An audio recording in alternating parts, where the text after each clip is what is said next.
COP27. Here we are in what I think we can call the sunset of COP27. The sun has set outside, and we hope the sun's suddenly setting on negotiations. Or we may be speaking too soon.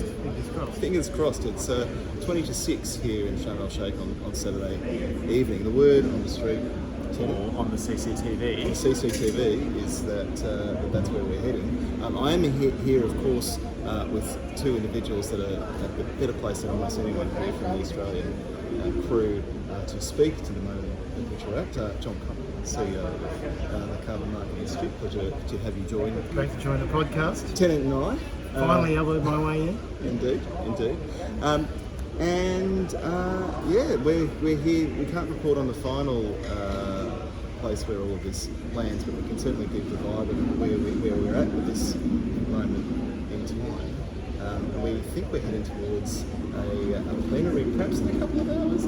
Yeah, I think that's looking plausible. The heads of all the delegations are meant to be meeting. They were meant to be meeting like 10 minutes ago, but they're maybe actually going to meet in 50 minutes, unless that keeps getting pushed back. I think there's a lot of unseen wrangling going on between the presidency and key, I think not even just groupings now, I think key major parties, and they're ironing out a couple of things concerning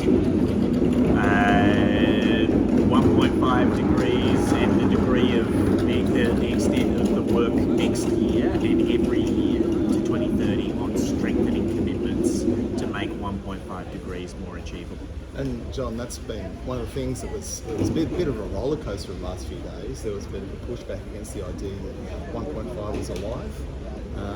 And what I've been heard is that I think some significant countries and groupings of countries have rallied around the idea that we need to keep that 1.5 degree target, right? Yeah, indeed. I mean, there's been a big push to stop the backsliding.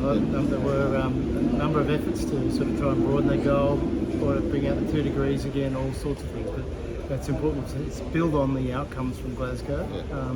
And to be fair, Australia's been one of those, and Mr. Bowen has been one of those who's actually been very strong on this.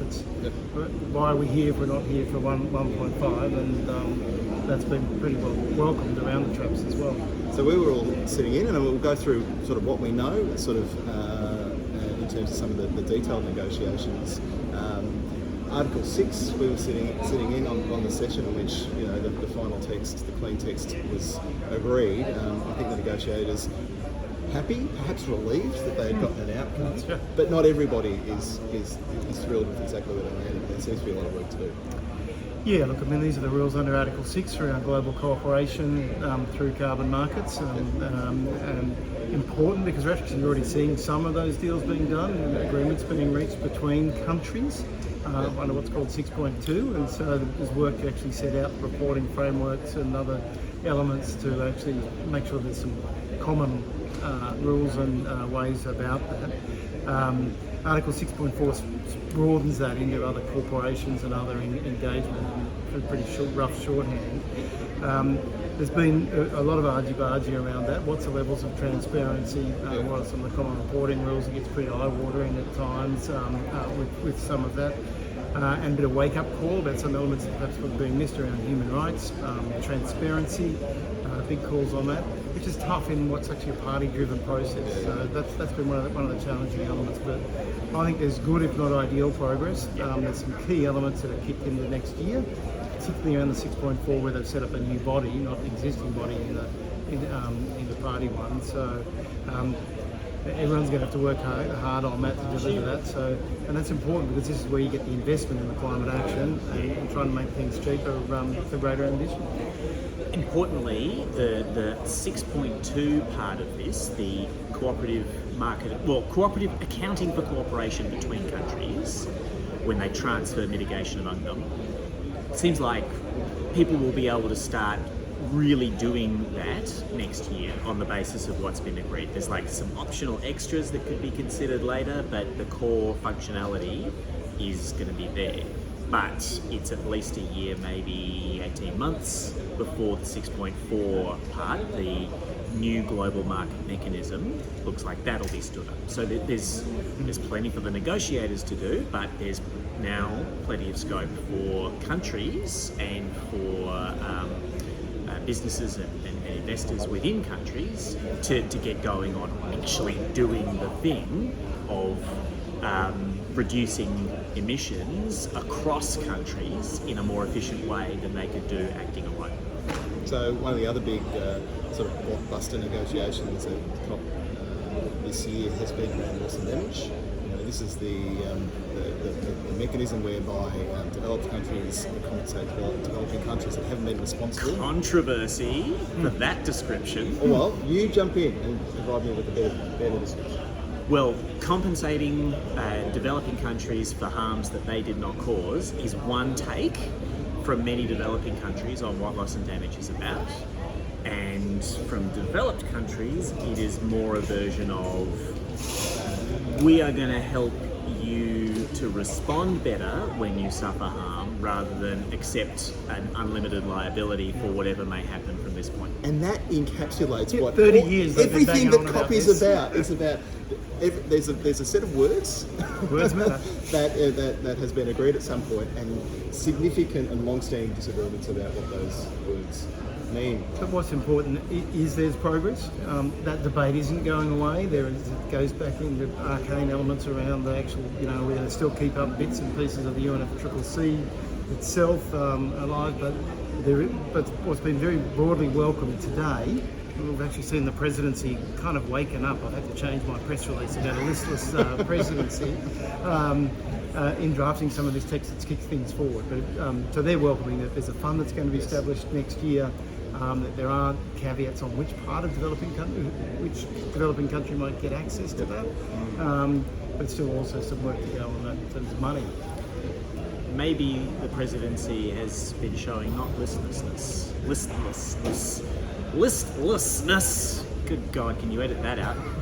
Maybe the presidency has been like a coiled cobra, absolutely still until they strike and get it done. Certainly that's what the Article 6 event was like. They've been talking for 2 weeks at incredible length and incredible depth, and then we went all along and watched it and they just bam, bam, bam, agreed everything. Gavel, gavel, gavel. Yep. Yeah, very, very Like good. a sphinx, the sphinx that came to life or something. Is that right? Yes. Okay, but anyway. You two can trade Egyptian metaphors all night. All right, so Mitigation Work Program, one of the big new efforts that came out of Glasgow. It's been one of the sleepers across the course of COP. We've joined some of the negotiations way back in week 1. It's actually emerged on day 13 as one of the areas of controversy. High drama. Indeed, because there's a whole bunch of countries right, that aren't happy and don't feel like they've been heard. Yep. But when you look at the actual text, it kind of looks okay. Yeah, well, I thought it looked okay. What's the controversy? The controversy is for this work program on urgently scaling up mitigation towards ahead of the 2030 NDCs. Is that going to be a notional process where you have a bit of chat, but fundamentally the process for upgrading your NDCs remains very much as it was established in Paris? Or is this going to be a high intensity, get parties together several times a year and ministers together once a year to really, really go for much more ambition from all parties towards peaking emissions? They don't have this language in the proposal, but peaking emissions globally by 2025 and getting much more firmly onto a track towards 1.5. We're kind of really linking up the process whereby countries familiarise themselves and share kind of the technical opportunities, the technologies that are available, sharing knowledge and so forth, so they have the confidence to up their ambition. Yeah, and the Paris Agreement does set out this 5-yearly ratchet process. Yeah. It does actually also leave open for countries to improve their NDCs at any time, and Australia's come here and actually done that this year. People who prefer the process or actually want to keep the ambition down a little bit of saying let's stick with that 5-yearly window, but this grouping is saying let's get on with it. And it's an unusual grouping. We've actually got like-minded countries joining up with Australia and the AOSIS, the island, small island states, and former COP26 and I. The former COP26 president has sort of jumped in, still claiming relevance with the COP26 presidency, but of course he's actually the head of delegation for the UK. I think he's relevant. He said hello to me this morning. You're keeping him relevant, is what we're hearing. Hey, look, it's a little bit dangerous because almost certainly this commentary is going to be out of date by the time you hear it, but shall we just have a brief chat about the cover text as we understand it at this point in time? Do we understand it? I don't know. Do you understand it? Oh, well, it's like there's a lot of bits in it. It's way better than the melange of disassembled Frankenstein bits and pieces that we were seeing at the start of this week. But in terms of the language about 1.5, the language about the phase down of unabated coal and the removal of inefficient fossil fuel subsidies. It's a bit Glasgow greatest hits. Yeah. Yeah. It hasn't gone backwards, Yeah. but it hasn't gone forwards in the version that we've seen. In the context of some of the fears for several days ago, though, that's a win. Yep, In some ways. absolutely. No backslide, Indeed, but that's no front slide. They're the battles which will emerge in the next few hours, I guess. Yeah.